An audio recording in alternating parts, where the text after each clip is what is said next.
Hey, this is Sean with Experiment Overland. We're going to talk a little bit about preparing for the overlanding trip, the first one we're doing, and some of the gear that you've seen in the previous video that we bought from Walmart for doing it for cheap. And yeah, so let's get into it. First things first, the waterproofing is what we're going to do. We just popped up the tent and we're going to go over some of the seams on it. And yeah. Sorry for the bad camera angle. We're doing this on the phone today. As you can see, we got her popped up with the rain fly and she's just staked in. What you want to do with the stuff is shake it up real good when you do it, and you want to go over the seams, all your seams.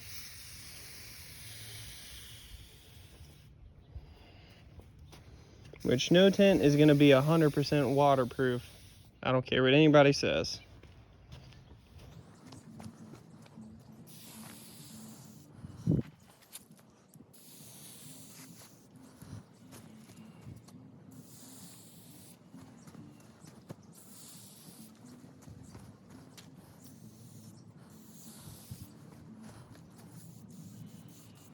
So like something like that. Go through your seams over here on the corners. I don't know if you can see too well, but I always go over the power pole just because being an electrician, power hole. Just because being an electrician, something about electricity and water to me, I don't like, but that's also just me.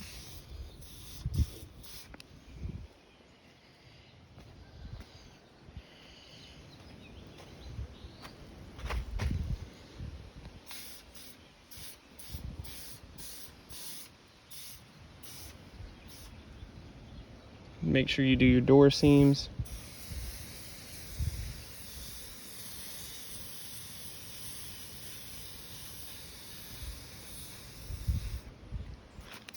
Around your window.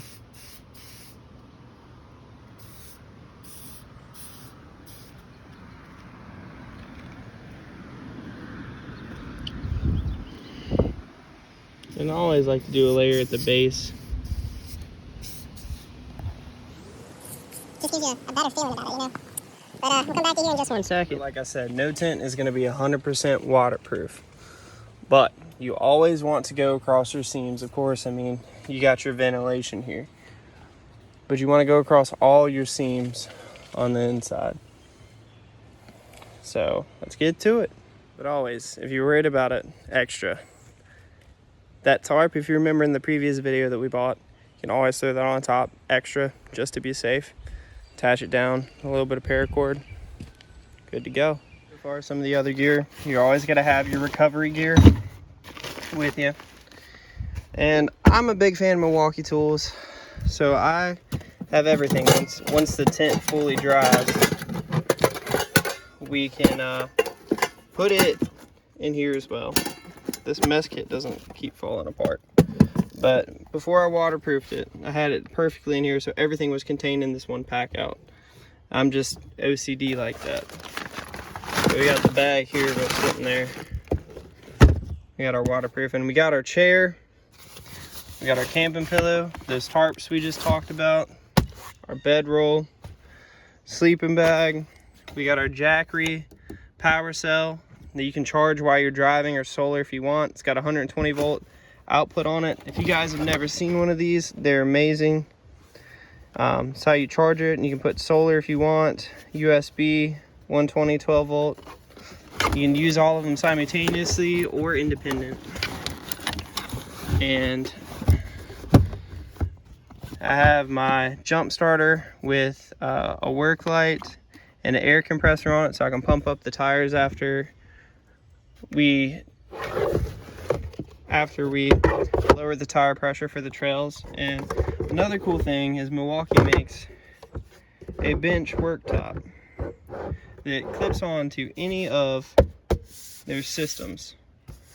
Now, I don't know about you, I haven't gotten fancy yet and built a drop down door, or table rather, but this clips perfectly onto my pack out, nice and sturdy. Everything's in one container, and I got a cutting board right here. Perfect top.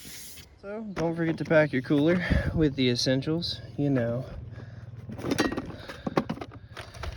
Red Bull, a few drinks for by the fire. And don't forget a small toolkit. Always take a small toolkit with you. This is the fan and the light I talked about that I use for work. And yeah, Milwaukee's the best. If you guys ever are camping, this fan's amazing. We use it when the power goes out because it goes out here a lot because we have a lot of trees. Same for the light. The light you can even run off of power cord or whatever. Same thing for the fan. Milwaukee, if you want to sponsor your boy, it'd be awesome. I'd definitely give you a lot of my money. So yeah, she's all packed up and ready to go. See y'all at 7 a.m. in the morning. We also found out with getting the new tires on, we're gonna test those we've seen in a previous video. We're gonna test these land spiders and see how well they do off-road. Big thanks to Leah's Tire. Also, if you ever in off-roading, you're always, or lift any vehicle, you're gonna run through wheel bearings, tie rods, ball joints. It's just part of the game. But we just found out when we're going to get it aligned that my wheel bearings are starting to get a little loose. So we're gonna fix those next week. So another update, and we'll see what we can't do with her and let you guys know what's up. We'll hop back on here. We're meeting up with Joe at 7 in the morning to head up there, and then we're gonna meet up with Jamie once we get to Kairos. So y'all have a good rest of your day. God bless you. And I was trying to think, oh, another thing, always make sure you have a fire extinguisher, because you never know what could happen, whether that be a campfire get out of hand, a issue with the vehicle. But yeah, we'll get you some cool trail footage tomorrow, and get you some in-cab footage and everything of that nature. God bless you.